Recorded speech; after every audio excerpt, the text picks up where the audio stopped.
ഇടുക്കിയിലെ 5 നിയോജക മണ്ഡലങ്ങളിലും LDF വിജയം നേടുമെന്ന ഉടുമ്പൻചോല MLA MM മണി വോട്ട് രേഖപ്പെടുത്തിയ ശേഷം മാധ്യമങ്ങളോട് സംസാരിക്കുകയായിരുന്നു അദ്ദേഹം.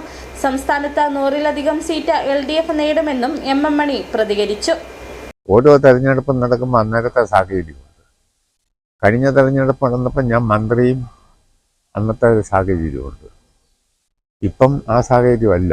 അതുകൊണ്ട് അന്നത്തെ ഭൂരിപക്ഷമാണോ അതിൽ കൂടുതൽ കിട്ടുമെന്നൊന്നും എനിക്കിപ്പോൾ നിർവചിക്കാൻ കഴിയും. മികച്ച വിജയം അവിടെ ജയിക്കുമെന്ന കാര്യത്തിൽ ഒരു സംശയമില്ല.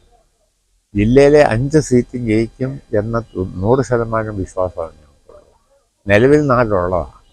ഉടുമ്പൻചോല, പീരുമേട്, ദേവികുളം, ഇടുക്കി. തൊടുപുഴയും കൂടെ പിടിക്കാൻ ഇത്തവണ കഴിയുമെന്നാണ് ഞങ്ങളുടെ വിശ്വാസമുള്ളത്. കേരളത്തിൽ 100-ലധികം സീറ്റെങ്കിലും ജയിച്ച് വലിയ ഭൂരിപക്ഷത്തോടു കൂടി വീണ്ടും LDF അധികാരത്തിൽ വരും എന്ന തികഞ്ഞ ആത്മവിശ്വാസമാണ് ഞങ്ങൾക്കുള്ളത്.